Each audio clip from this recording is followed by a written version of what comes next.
All right, here we go. Welcome back. What's going on, Jen? Not much. How about yourself? Not much. I don't feel like that's true. We just got off of a phone meeting. This month's been insanely busy, so I guess everything. Yeah. Here we are. It's been a good month. It feels like this month is pretty much over because we're winding down the end of the school year with the kids. And I feel like it just always feels that way. You get towards, when you're in vacation mode, your last couple days of work before a big vacation or something.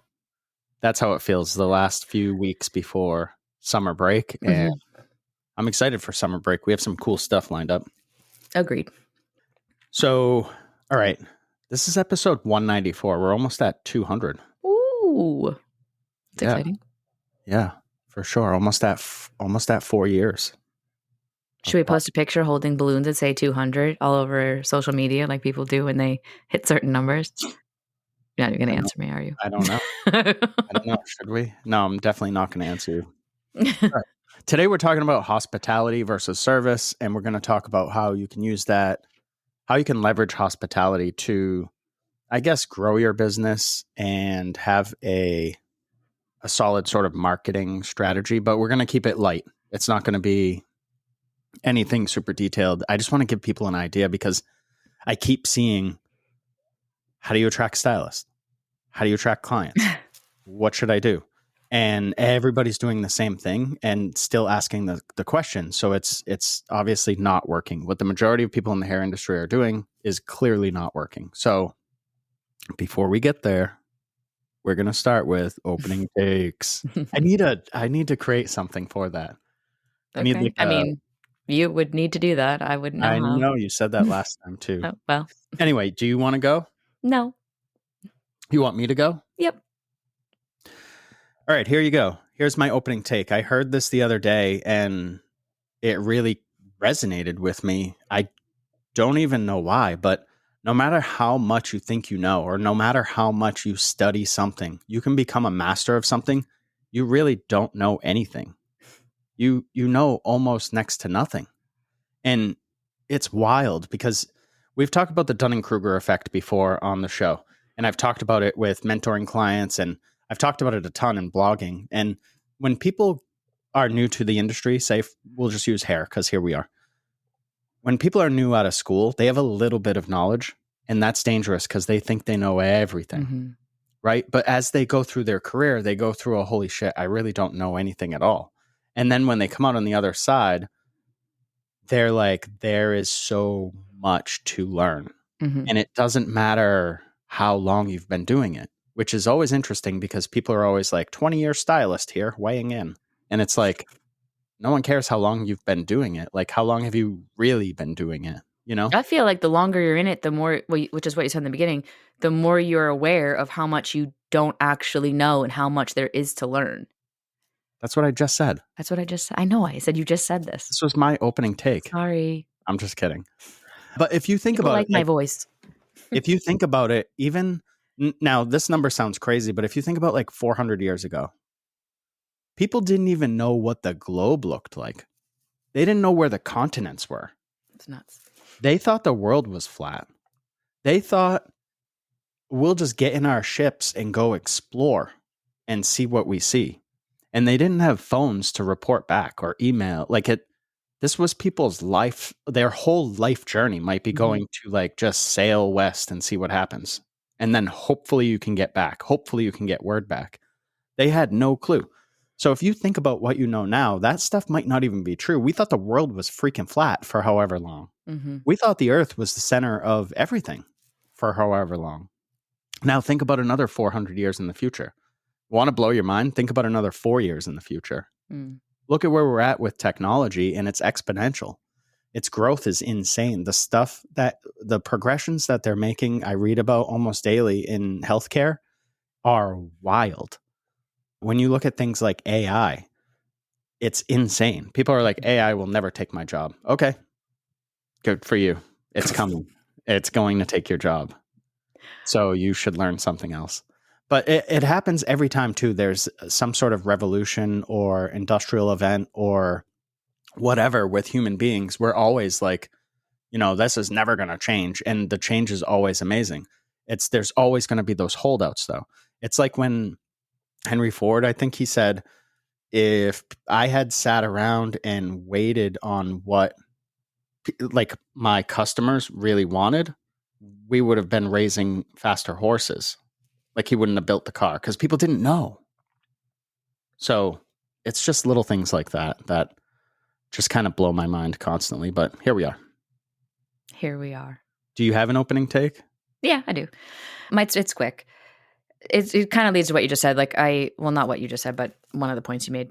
If you want to make progress with anything you're doing, you're going to have to get uncomfortable.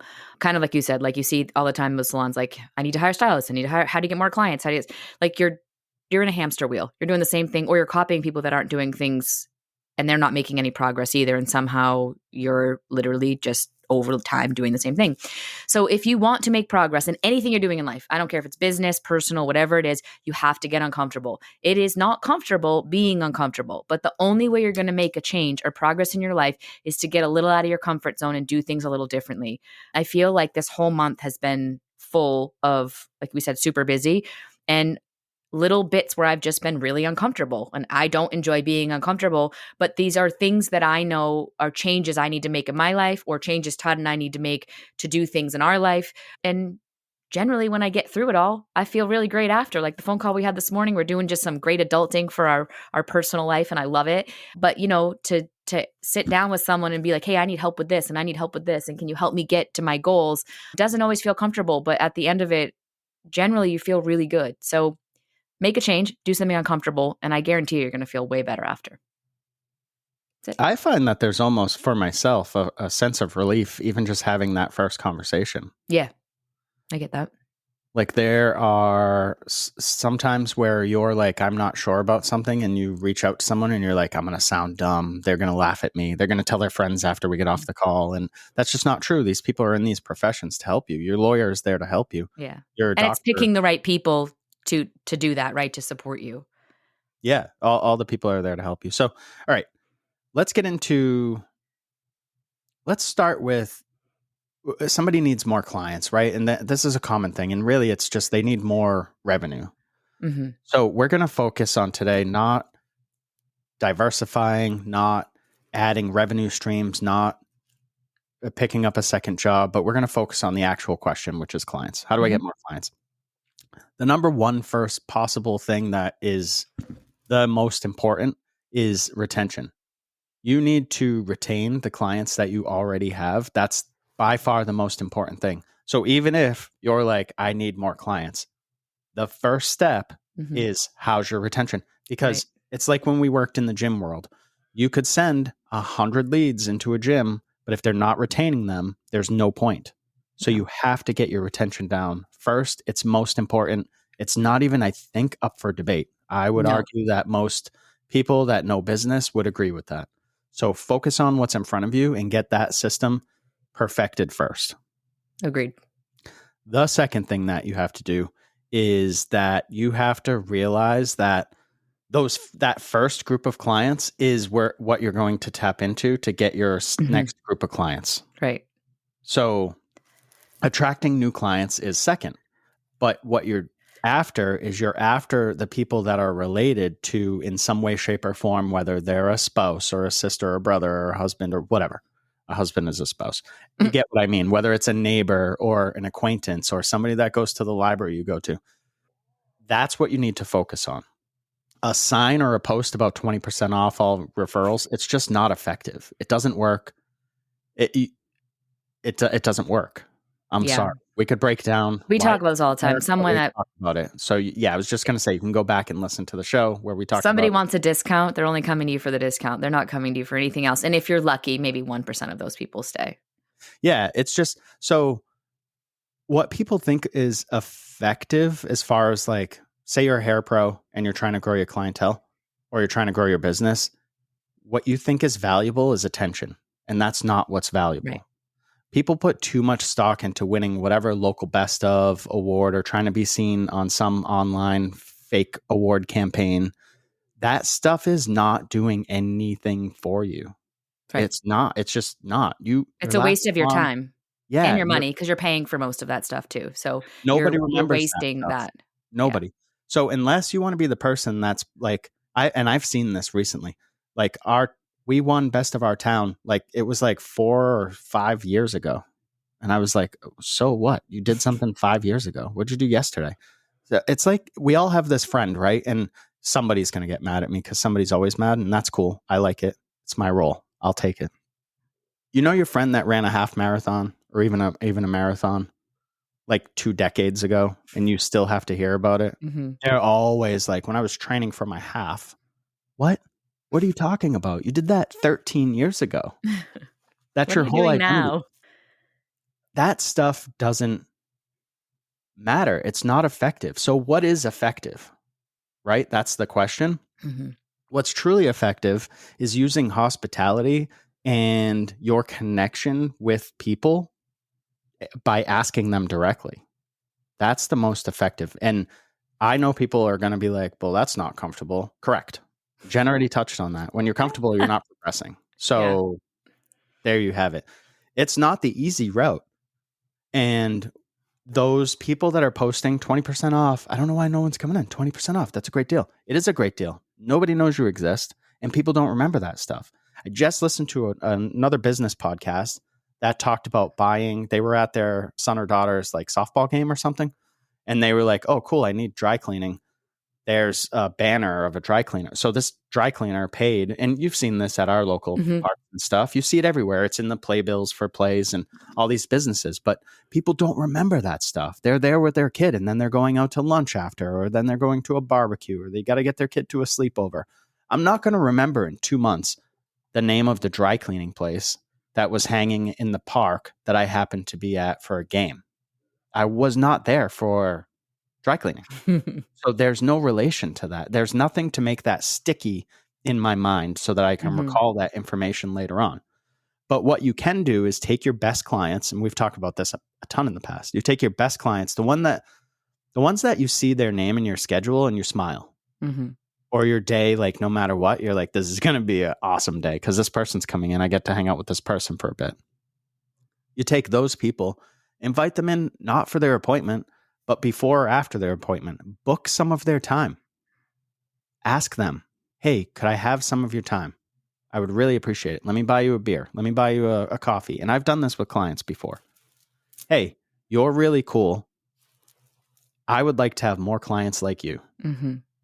Here's what I'm looking to do. I'm looking to grow my business, and I really want to surround myself with people that are similar to you because I really enjoy your time. I really enjoy the fact that you choose out of 100 places to come to me. And that does a couple things. That falls under hospitality because you're making that person now feel included. So And first special. of all, and special. Yeah. You're making them feel part of the process. And we all want to feel like we're part of something bigger than ourselves, right? So you're involving them, and that makes them even more loyal, which boosts your retention, which I talked about being the most important thing. You're also building triads. So a triad is when you have two or more people with something in common. So if you, for example, have two cousins that come in, right? Yeah. Together all the time, Yeah. no matter what. Yes. Even if you're like, hey, I'm not double booking, they're like, yeah, that's cute. We're coming in at the same time because we like all hanging out together. Yeah. Take Now, me however you can. those people are likely to never leave you because they not only have a relationship with you and your business and your brand and whatever you're offering for service, but the hospitality side and how they feel is now that they have a relationship with someone else and your business. Right. And that just makes things solidify. Did you just hear that really loud beep? Yep. Okay. All right. Let's talk about service versus hospitality. Okay. Sorry, my notes are in different spots. Do you have anything to add to that? I would just say when you include your clients to get your referrals, and that helps build your brand too, they come to you to get their hair done, right? If we're talking hair, business, whatever, they want you to stay doing hair. And I talk about this all the time. The amount of people that remain in the hair industry, I think it's 3 to 5 years and you're done, you're out. It's crushing. So part of this referral process and this retention, it gives you security and longevity in your career that should last more than 3 to 5 years. And these clients want you to stay in business. They want you to continue to do hair because they're coming to you to do their hair. The last thing they want is you to choose a new career.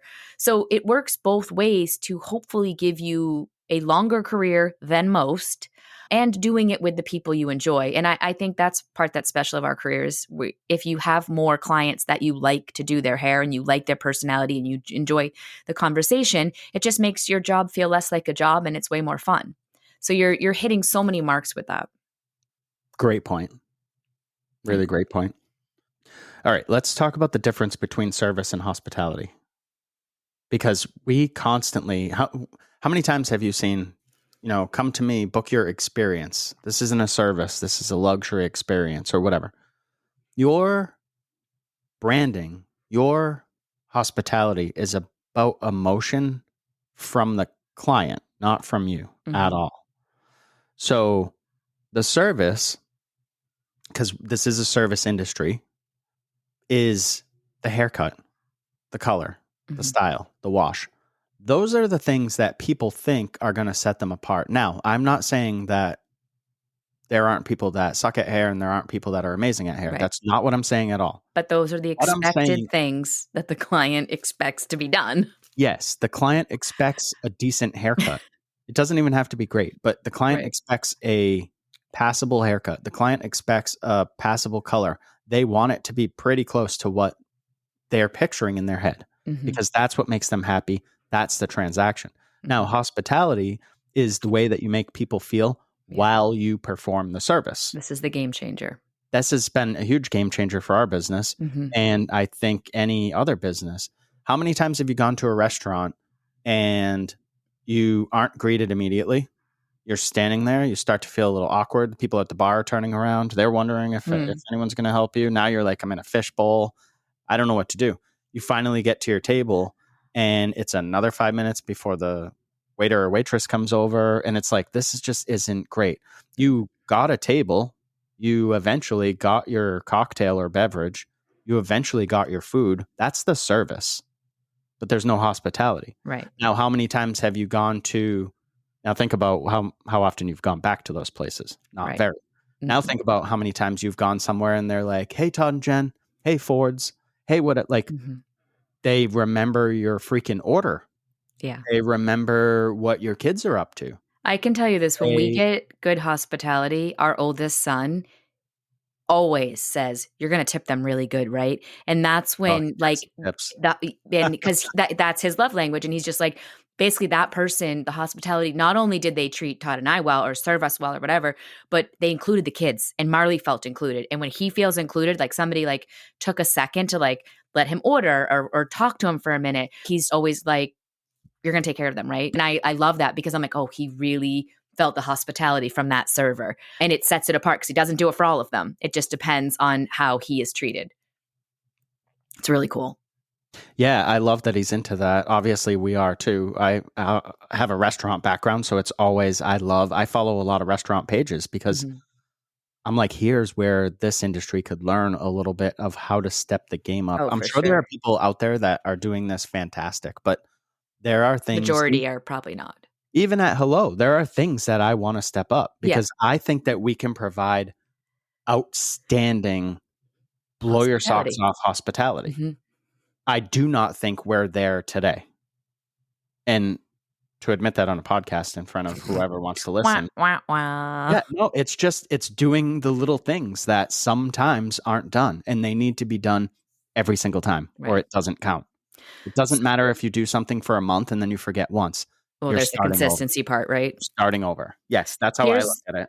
I am hearing often, and I mean, most people that listen to this know that I educate all over New England. And I will tell you right now, what I hear so often in the salons I go into that are getting new clients.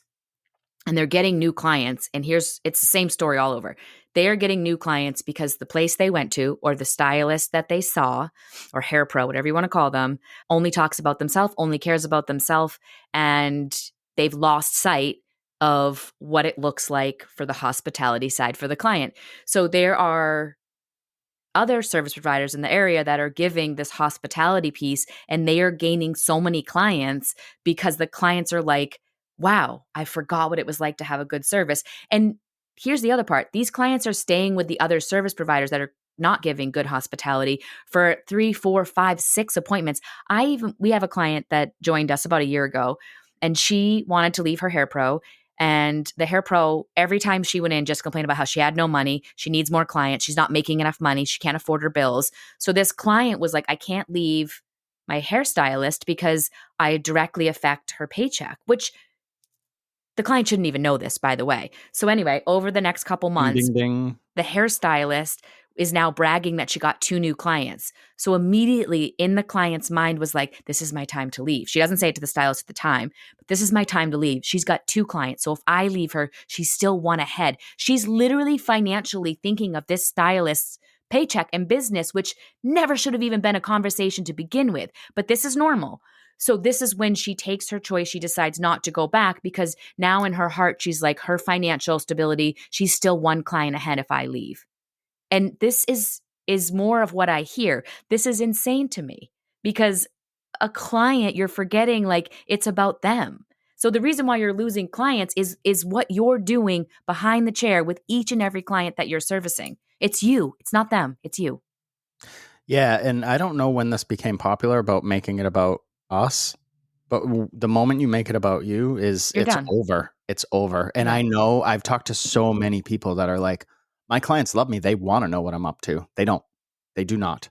They Or might they on a maybe surface in bits level. and parts, right? But at the same point, it's your job to put it back on them. We all have our few people that sit down and maybe you are having different conversations, but majority of people, they want it to be the best service possible with hospitality in that they feel like they're taken care of. That's Well, just how it goes. it's about them. It's not about you. And if you can do that, if you can get over your ego of thinking like everybody wants to know what I'm doing, everybody wants to know about my dogs, everybody wants to know, nobody wants to know that stuff. They might nod their head, but they're just reminding you that they're just waving their hair to remind you to get to work. Yeah, They're not, everybody's they're the not there to star in listen their to own you. show. So your clients, when they're sitting in your chair, they do want to be the star. They have so many options too. Like, so what makes them return to you isn't, like I mentioned earlier, the quality of your work necessarily. Like, No, I think that becomes look at that lower. woman that you just were talking about. Yeah. She wanted to leave her stylist. I'm sure her stylist did fine work. Yeah. I'm sure it was just as good as the average other person out there, or maybe even better or worse or whatever. But either way, that wasn't the reason she was leaving. Mm-mm. She was leaving because there was nothing about her at all. Right. This was transactional. Yeah. That's how it feels when you start talking about me and you're taking food off of my table. Yeah. That's a common post. Awful. Other things that you do to make it about you, that it's like your, well, people online are in this like echo chamber. But remember when it's all monkey see, monkey do? Remember when on Instagram it was the silent appointments? Oh God. If you Yeah. come to me, I'll do a silent appointment. Shut up. No pun intended. But it was just so, it's such a lazy way of doing business. You're wondering why you're not getting people because you're just following whatever everyone else Yeah. is You don't doing. even know what you're doing because That's not progressing. if you And took that client and treated them well with a consultation, they might even say to you, hey, just so you know, I'm not very talkative during my appointments and I just want to read my book. Cool. so, That's acceptable. But like, you don't have to post anything about it. no, it's so stupid in my opinion. And it's not, and if I sound harsh, I guess too bad. People need to hear this stuff. It's like when, let's go back to hospitality and restaurants. When I waited tables, I had a blast because I realized very early on that it's all it is read the room. Mm-hmm. Just read the room. You have 2 men I worked in a fine dining restaurant, and this used to happen quite a bit. You have 2 men come in suits with briefcases. They don't want you talking much. I don't need to go post that if you need to have a business meeting, come to me because blah, blah, blah. No, I can service that person. Yeah. And then guess what? The 2 elderly women that come in for lunch because they're alone, they want a little more conversation. They want some youthfulness. They want some compliments. Mm-hmm. Read the room.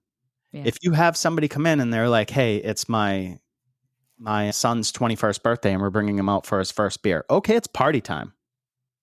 You have to get in the mode. That's hospitality.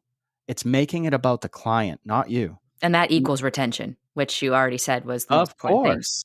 Yeah, it creates an emotional connection, which drives retention. Mm-hmm. Yeah, that's So I what have is clients that have been with me for 25 years. And let me tell you, in the beginning, I was a shit hairdresser. I did not cut hair well, color hair well, whatever. But clearly, somehow, I had this hospitality that I don't even think I was aware of at 21. And 25 years later, I'm still doing their hair. Now they get hair that's rocked out of the park. Plus, we have a relationship that's been ongoing. It's amazing. But it's the hospitality part is why they kept coming back, not the hair. so what are some brief ways that people could brief or simple or however you want to look at people that can deliver hospitality? If somebody just connected and they're like, you know what, I do all that stuff, it's not working. I am willing to take a chance and work on hospitality. Mm-hmm. I would say just so what I do, I can't remember everything that's going on in everybody's lives at all. I just don't have the bandwidth for it. So I use notes in our software. Which is great. There is nothing wrong with that. But that allows me to remember names. If you have somebody whose pets are important to them, remembering their pets' names is probably not a priority for your brain. Right. Put it in the notes. Yes. They're going to appreciate that. Hey, how's Daisy doing? Hey, how's Duke, the dog? Whatever. You know what I mean? People are going to love that. What about preferences? What about life events? Even People have we do even beverages. Like if you know someone always they always want a seltzer water, be like, hey, can I grab you that seltzer water let you like? You know what I mean? Like it's a little touch like, oh, you remember I always drink a seltzer water? Like, or hey, I saw you didn't bring your seltzer this time. Did you want we have some in our fridge? Like those are little things that just drive a big impact. Yeah, and if the more detail you can get with it, the better. And people, I don't know why, you'll sit on your phone scrolling, but you won't sit on your phone and take a note. That will change the lifetime value of your client, Yeah. right? So, for example, you could take that seltzer thing a step further. Hey, I know you always go for the lime, but we got these orange ones and they're fantastic. You want to try one? Yeah. It's just, you're like, they feel immediately relaxed. They feel like they belong. They feel like they're heard. Right. And really, that's a big part of it too.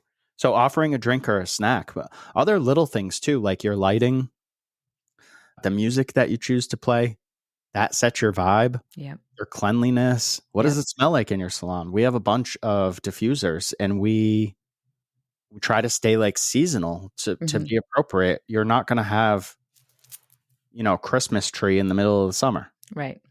So little tiny things like that. Checking on your people before you even start the service.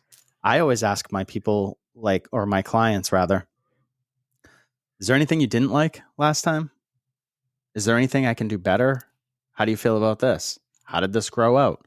This looks good to me. I think we can do this better. It makes them think that you're constantly thinking about them and making it about them, which is the whole point. If somebody sits down in your chair and you go, same as last time, or worse, you've already mixed like their color, what are you doing? Yeah. Those people aren't going to feel any sort of anything. And I know Jen, because Jen tells me this all the time, but that's what a lot of people are doing out there in salons. Yeah. They're just basically like slapping on color, moving to the next. Like there's like it's bad. Yeah. We can sort of wrap up. I do want to say, and Jen, you can dive in. We don't have to wrap up, but if you have a team, you have to lead your team and you're going to have to coach them on how to do this stuff. Absolutely. This is what I used to do when I worked at the Kiwi. That was one of my favorite jobs ever. And I taught a lot of this stuff to myself and then taught it to my staff. And I remember every time we had some like career waitresses, like some older wait staff there that were fantastic. And I put some systems in place and I did some other things to the front desk and streamlined some stuff and provided them with ways to connect with their customers and the guests. And I remember like a handful of times that I would have these career wait staff people come up to me and say, Todd, I've never made money like this. And that felt amazing to me. I didn't make that money. I was on salary for the manager. So I could have just mailed it in and just collected my check. But I wanted to build something that was great. Right. And if you want to do that, you're going to have to invest in your people. Well, what does that look like? I don't know. I will tell you, these people can't work burnt out. Right. They can't add stuff when they're burnt out. So flexibility in your scheduling, that might be it right there. That's just a suggestion too. I'm not one of those people that's like, everyone has to do this. This is the way it goes. Like, no, everyone doesn't have to do anything. What I am saying is maybe have conversations with your staff. Like, why are they not doing these things? Why are they not cleaning up after themselves? Why are they not? I think our staff does a decent job, but there are some times where I notice, like, if a client's not greeted when they walk through the door within, like, it should be 10 to 15 seconds, someone should be able to turn around and say hello. You know that they're standing there. Right. Just say hello, someone will be right with you. That even goes a long way. Yeah, it does. When you walk into a restaurant, that's the first thing I ever notice. Hey, someone will be right over, or I'm greeted immediately and sat immediately. Mm-hmm. Just Or acknowledge my presence so that I know yes, you know I'm there and that you're going to take care of me. yes, that's all I need. That's I it. don't mind waiting. Like, we were away on vacation and we walked into a place and they were on a wait. We walked through the door and they immediately asked how many we had and said there's going to be like a 20-minute wait. It might be less. We'll get you in as soon as we can. And I just was like, yeah, they got it. Mm-hmm. Yeah. Where normally if you're waiting, and then you come out, and this goes for everywhere. This goes for doctor's office, dentist. Like, Anywhere. I'll leave a practice. I don't care. I'll go find somebody else, because if you're going to leave me sitting there just not taken care of, then what are you doing with the important stuff? Right. Like, what if I need a surgery? Are you just going to be like, I'll just pay attention to this a little less? Like, do you know what I mean, though? That's how people think. And if you don't believe that, then that's good for you. You're crazy, but good for you. And I think just creating a culture of, and this is sort of cheesy, but I don't have a better word for it, but like a warm culture. I like it. I think what Cozy. I think what we have at Hello is that our team understands that we're there to serve them. We're there to protect them and help them achieve their goals. And they reciprocate. We don't really have any issues. And when we do, our staff is like, we wanted to take care of this. So this isn't, you guys don't need another thing on your plate or whatever. It's like people trying to help. Yeah. Why are they buying into that so much? It's because we buy into them. Yeah, for We're sure. not making it about us. We're making it about them. And in turn, I forget who said this, but if you can have everything that you want as long as you help others get the things that they want. Makes sense. Yeah. I almost think we should close on that. But what do you have? I just think the leadership part becomes probably the biggest role here. And I find that most people struggle with how to lead a team. So you may need to work on that first. I definitely believe in lead by example. What you do is far more important than what you say. So take a look at yourself there. Like, are you truly doing the things that you wish your team were doing, not just saying do this? And then you're going to have hard conversations with those teammates, and you're going to have to figure out how to level with them and then how to build them up, or how to not keep them on your team if they're just not able to comply. That first point you made, Jen, wow. That is so important, that you've got to do the things that you're saying. I know so many people that are like, I'm a luxury service. I offer blah, blah, blah. They're not luxury. Yeah. Nothing Words about it. are just words. Even your pricing isn't luxury. Like, there's nothing about this that signals luxury except you repeatedly telling us Right. When you get to the business, there's nothing about it that stands out at all.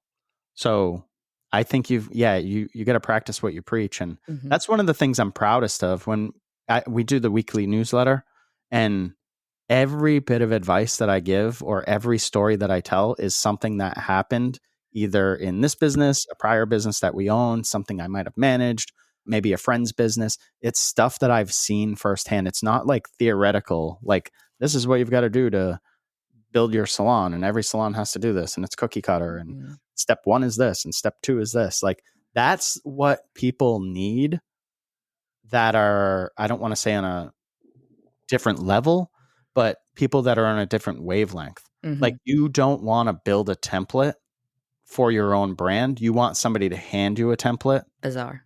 So that you can just fill in the blanks. Yeah.